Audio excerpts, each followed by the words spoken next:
네, 시장이 아주 흥미로운 모습을 보이고 있는 것 같습니다.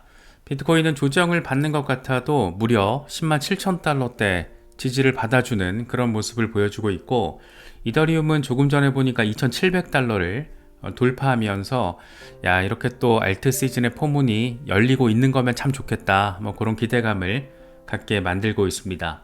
XRP 솔라나 일단은 주요 지지라인 지켜주고 있다라는 점에서 뭐 그렇게 썩 나쁘거나 한 건 아닌데, 뭔가 분위기 반전이 한번 확 벌어질 법한 그런 재료가 들어와 주면 좋겠다, 뭐 이런 생각을 좀 요즘 자주 하게 되는 것 같습니다.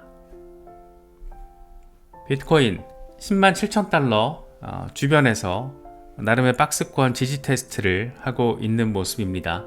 사실 흐름이 조금 더 좋아도 되는데 여기저기서 긍정적인 멘트들이 많이 나와주고 있어서 이게 다들 또 임팩트가 있는 것들이다 보니까 좀 더 반등세가 나와도 좋을 법 했는데, FOMC 5월 회의록이 공개되면서 살짝 또 하방 압력을 소화를 했습니다. 인플레이션이 지속될 것으로 전망된다. 그래서 통화정책에 신중을 기할 필요가 있다. 이런 내용들이 다시 한번 확인이 된 겁니다. 공포 탐욕지수는 하루 전보다 3포인트 오른 74를 기록하면서 탐욕 단계가 이어지고 있습니다. 비트코인 도미넌스 이렇게 조금 빠지면 좋겠다 싶은 생각이 들죠. 64% 아래로 일단 빠졌고 63.7% 수준, 이게 50%대로 좀 훅 하고 빠져줘야지 알트코인들이 뿜뿜 움직임을 좀 보여줄 수 있을 텐데 조금은 더 시간이 필요한 그런 모습입니다. 단기적인 시세 흐름은 이랬다 저랬다 좀 아쉬움을 느끼게 만들 수 있지만, 사실 최근 비트코인을 둘러싸고 전해지는 이야기들은 야, 이거 진짠가 싶을 정도로 놀라운 상황들이 꽤 많습니다. 국가 자산으로서의 가능성, 이 가격 반등에 대한 기대감, 여기에 규제 정책에 대한 훈풍까지 여러 가지 것들이 비트코인을 든든하게 만들어주고 있습니다. 이건 결국 기관 투자자의 물결을 더 강화시키는 그런 빡센 재료들이어서 투자자들의 마음이를 들뜨게 만들 수 있는 그런 부분이기도 합니다. 특히나 이번에 라스베이거스에서 열린 비트코인 2025 컨퍼런스에서는 정말이지 여러가지 의미심장한 이야기들이 쏟아졌습니다. 비트코인과 암호화폐 시장의 비전을 가장 노골적으로 강조하고 있는 그룹을 꼽자라면 단연 트럼프 일가입니다. 트럼프의 장남 도널드 트럼프 주니어와 차남 에릭 트럼프가 깜짝 발언을 쏟아냈는데, 비트코인 가격이 2026년 말까지 17만 달러를 넘길 것이다, 이런 전망을 공개적으로 제시했습니다. 현재 미국 달러 기준으로 1비트코인이 10만 7천 달러 주변인 걸 감안하면 2년 안에 거의 2배에 달하는 상승을 자신을 한 겁니다. 흥미로운 일화도 공개가 됐는데, 에릭 트럼프는 이 자리에서 마이클 세일러가 자신들에게 비트코인 투자를 하게끔 만들었다라고 세일러와의 인연을 소개했습니다. 세일러가 트럼프 가문에다가 말어라고를 담보로 20억 달러를 대출받아서 지금 당장 비트코인을 사라, 이렇게 조언을 했고, 그 덕분에 가문 차원의 암호화폐 비축 전략까지 세우게 됐다라는 겁니다. 세계 최대 비트코인 투자자로 유명한 세일러의 적극적인 마켓 세일링을 한 거죠. 조언이 트럼프 일가의 생각을 바꿔놨다, 이렇게도 읽을 수 있는 부분입니다. 트럼프 일가는 사실 비트코인 투자뿐만 아니라 암호화폐 관련 사업에 아주 적극적으로 나서고 있습니다. 트럼프 미디어 그룹을 통해서 비트코인 예비 자산 확보를 위해 25억 달러 규모의 자금 조달을 추진하고 있고, 트럼프 형제가 20% 지분을 보유한 비트코인 채굴 기업 아메리칸 비트코인은 스펙 합병을 통해서 나스닥 상장을 앞두고 있습니다. 여기에다가 월드리버티 파이낸셜 프로젝트를 통해서 달러 연동 스테이블 코인 발행도 이미 단행을 해버렸습니다. 말 그대로 대통령 일가가 비트코인 채굴부터 코인 발행까지 크립토 전 분야에다가 발을 들여놓고 있는 그런 상황입니다.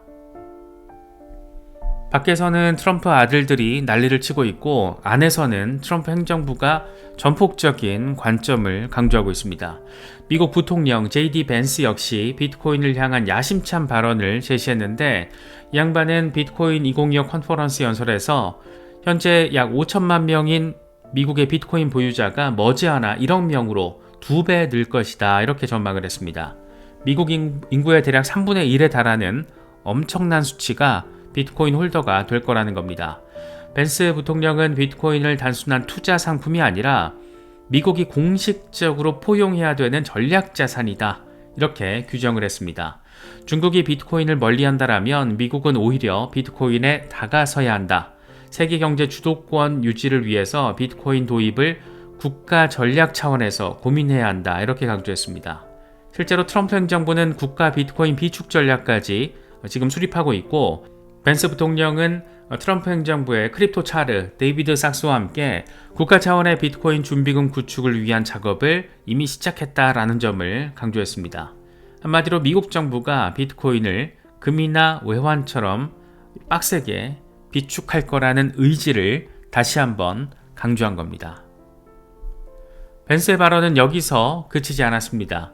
이 양반은 암호화폐가 잘못된 정책이나 인플레이션에 대비한 해지 수단이라고 역설했는데, 워싱턴의 정책 실패나 물가 상승으로 국민 자산이 갉아 먹힐 때 이 대비책이 될 수 있다는 겁니다. 또 스테이블 코인에 대해서도 흥미로운 견해를 밝혔습니다.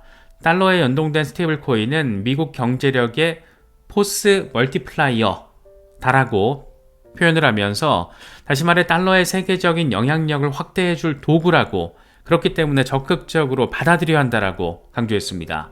현재 의회에서 이제 곧 통과가 머지않은 지니어스 이 스테이블 코인 법안에 대한 지지도 분명히 했는데, 이 법안은 달러와 연동된 스테이블 코인의 100% 현금 등의 준비금과 엄격한 투명성 기준을 요구하는 그런 내용을 담고 있습니다.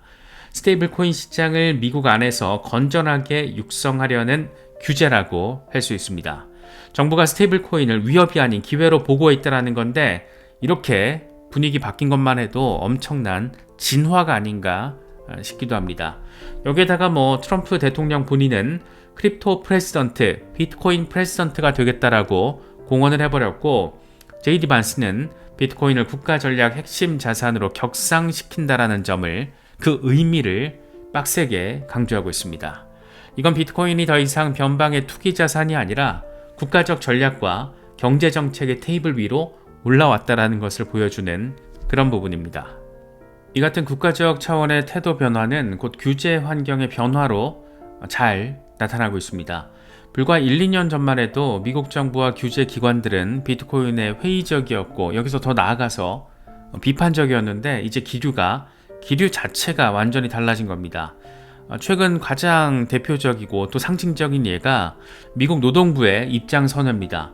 미국의 대표적인 퇴직연금 401k는 직장인들이 월급 일부를 넣어두면 이 회사 매칭을 통해서 은퇴 자금을 마련하는 제도인데, 2022년 바이든 행정부의 노동부는 401k에다가 비트코인 같은 가상자산을 포함하는 것에 대해서 강력한 경고를 보냈습니다.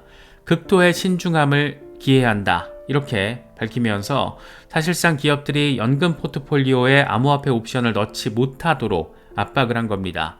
실제로 자산운용사 피델리티가 401k에다가 비트코인 투자 옵션을 도입하려다가 당국의 제동으로 곤욕을 치르기도 했습니다.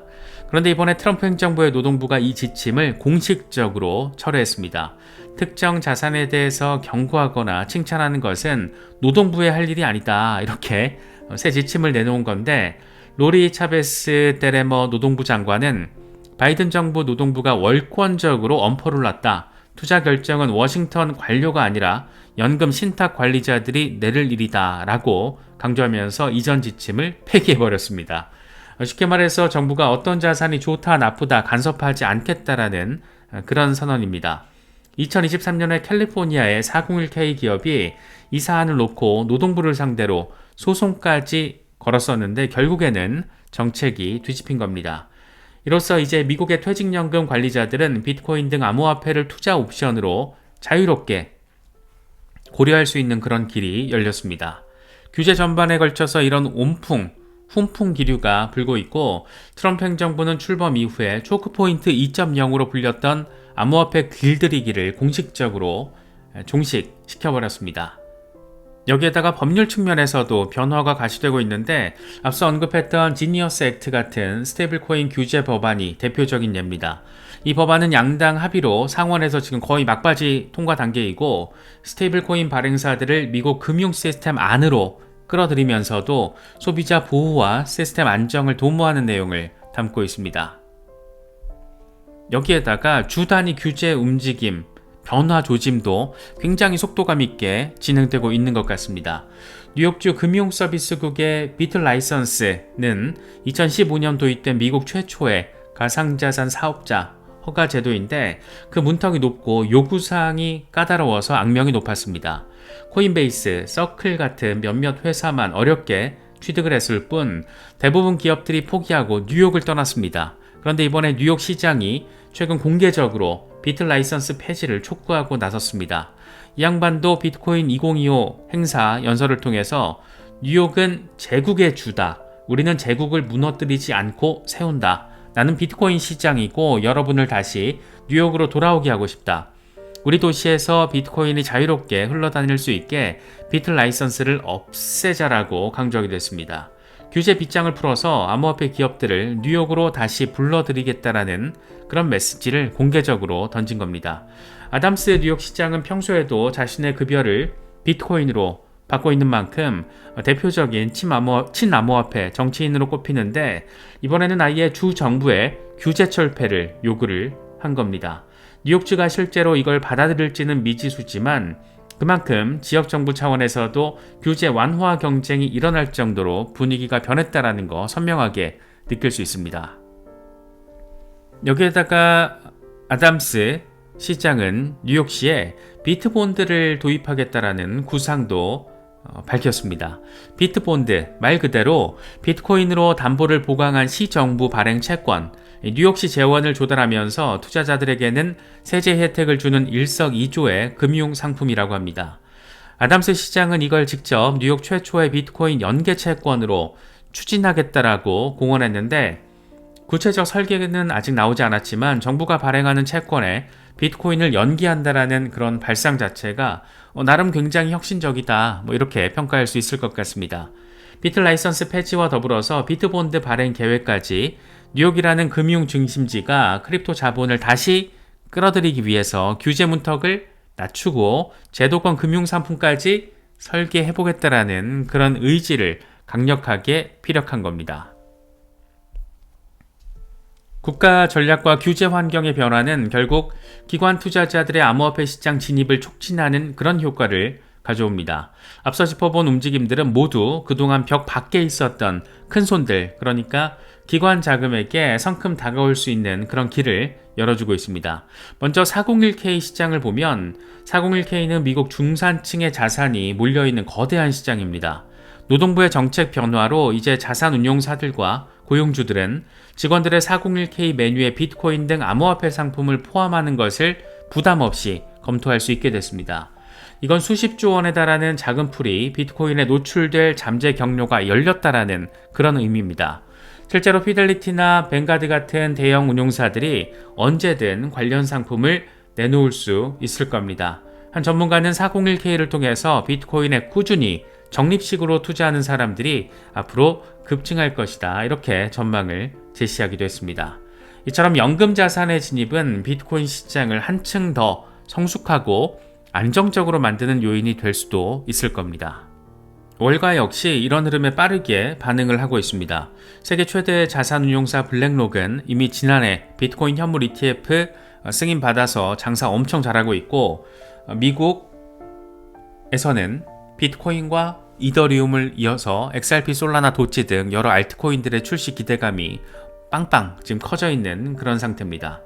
또 다른 투자 거인 피델리티와 인베스트코도 비트코인 ETF 경쟁에 또 가세한 상태이고 규제가 명확해지고 정부가 우호적으로 돌아서면서 그동안 관망했던 기관 자금들이 ETF, 채권, 채굴 주식 등 다양한 통로를 통해서 비트코인 생태계로 유입될 가능성이 한층 더 높아졌습니다. 사실상 기관 러시가 시작된다는 겁니다.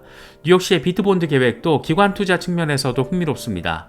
시정부 채권은 전통적으로 연기금이나 보험사 같은 기관들이 가장 선호하는 안전자산으로 꼽히곤 합니다. 만약 뉴욕시가 비트코인 연계 채권을 발행한다라면 기관들은 비교적 안정적인 채권 투자를 통해서 우회적으로 비트코인에 투자하는 효과를 얻을 수가 있습니다. 이건 보수적인 자금에도 비트코인 가치 상승분을 일부 공유할 수 있는 기회를 주는 겁니다.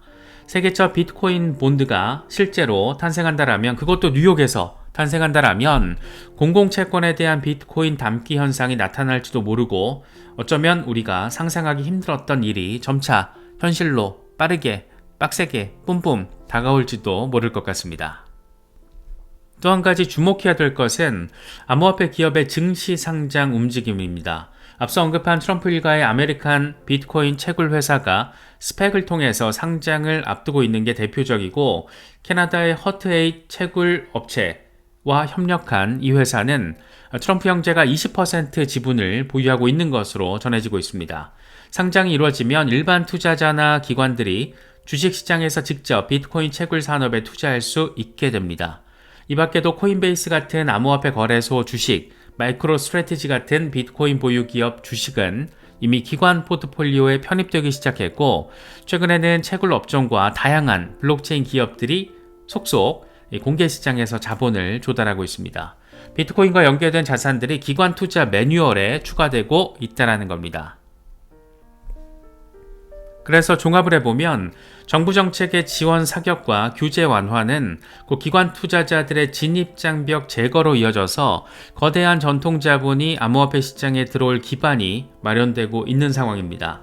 국가 전략적인 차원에서의 수용, 제도적 틀의 정비, 그리고 이걸 통한 새로운 금융 상품의 탄생은 모두 하나같이 큰 돈의 흐름을 부르고 있습니다. 크립토 윈터를 겪는 동안 밖에서 지켜보기만 했던 연기금, 은행, 자산 운용사들이 이제 서서히 비트코인에 대한 문을 두드리기 시작했다라고 바라볼 수 있습니다. 그렇기 때문에 이런 기대감과 어떤 포텐셜이 지금 잔뜩 깔려있기 때문에 비트코인이 조정을 받는 것 같아도 10만 달러 위에서 자리를 해주는 그런 아주 예쁜 흐름이 나와주고 있는 게 아닌가 생각되기도 합니다. 여러 가지 소식들 잘 참고하실 수 있으면 좋겠습니다.